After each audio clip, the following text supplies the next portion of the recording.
Okay, Eric is going to tell us all about Kamigami Battles published by Japanime Games. This looks amazing. There's so many different versions. What is Kamigami Battles?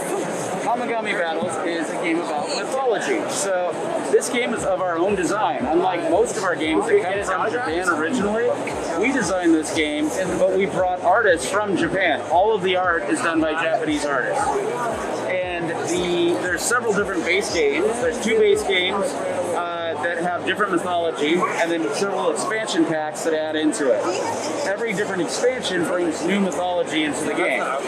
This one we have set up right here is River of Souls, which is Babylonian and Egyptian gods. The first one was Battle of the Nine Realms that has Norse and Greek gods. And then we have Celtic, Indian, Japanese, Chinese, and the Elder gods are coming soon. We've got the Lovecraftian mythos on the way. Oh, that's awesome. That's going to be releasing at Gen Con. Oh, yes. So I'll give you a brief idea of how the game works. So first off, you pick a god. So any one of these gods here you can play as. Not you. Okay. I know about that now. Okay. I'll be Enki. So you grab a god that you're going to play as. We'll set the others off to the side. And then you choose a temple card that goes with them. You'll see there's different symbols on the cards here that need to match up. So, for instance, either one of these gods could play with this temple because they have that symbol, but only this god can play with this symbol. So I'm going to go ahead and choose that one. Okay. You can choose either one of these, but that one works just fine. So every time you play the game, it changes because you have different temples and gods that are going to change your abilities. We both start with 15 energy. We use these coins to show that. So you can grab 15 energy there, and then you get 5 energy on your temple. Everybody starts with 15 energy. If you get up to 25 energy, you automatically win the game. If you get down to 0, you're out of the game. So 15 on your god and 5 on your temple. The game is for 2 to 6 players, but it plays great as a dual game, just heads up, or multiplayer. It's very fun. It plays like this big multiplayer Magic battle game. You are going to be buying these cards here that are warrior cards and disciple cards to add to your deck that help you battle each other during the game. So we're going to go through a few rounds just to show you how it works. This is your starting deck, Michelle, right here, and this is mine.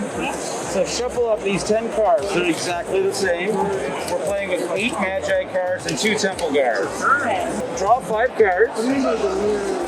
So each Magi gives you what's called a faith point. That's the symbol right here on the card. You can use faith points to buy these cards.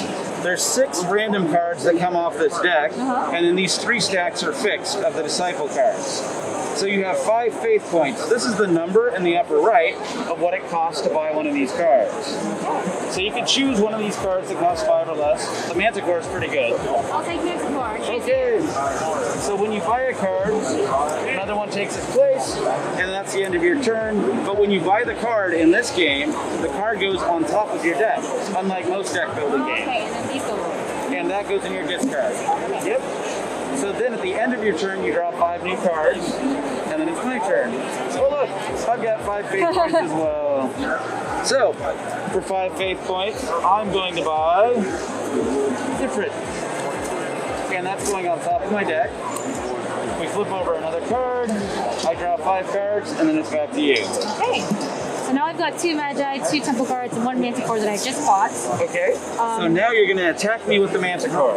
Okay. Attack 3. Okay.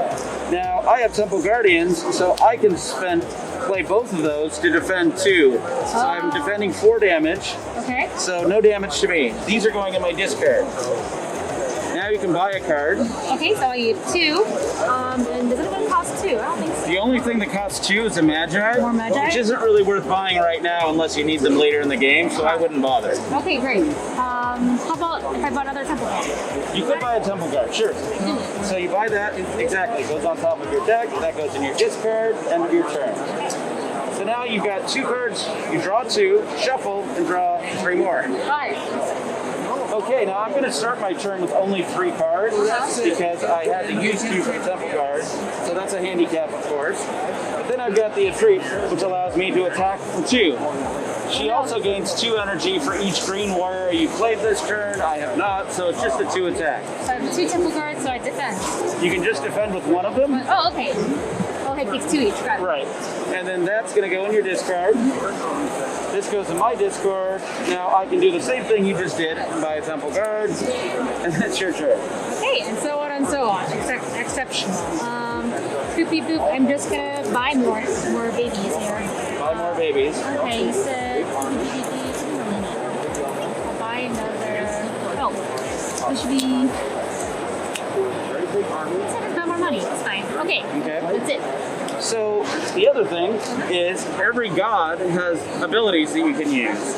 So this god, Enki right here, has a react ability that allows you, at the beginning of your discard phase, you can take a warrior from your hand and place it on top of your deck. So that'll allow you to get that for next turn.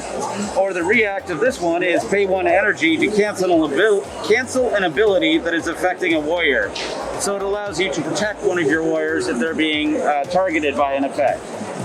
You also have different abilities on your god and abilities on your temple.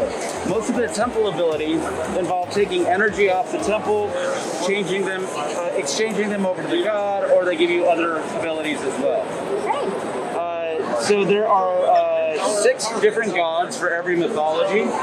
Each of the base games has 12 gods in it, 1 for each mythology, and each expansion has 6. So every mythology we add into the game brings in 6 more gods and I believe 3 more temples. That's how that works. That's so cool. I really love it. Also, you can mix and match cards from all these different mythologies.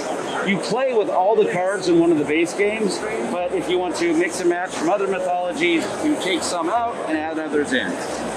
We have tons of promo cards, all kinds of things that go with the game. We have over 50 different gods you can play with right at the moment, and more coming, because there's a lot of mythology in the world.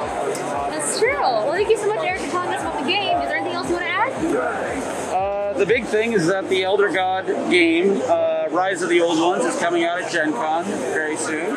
And we are then working on an African God expansion, bringing African mythology, and then Native American mythology. Incredible. So that's what's on the horizon. All right.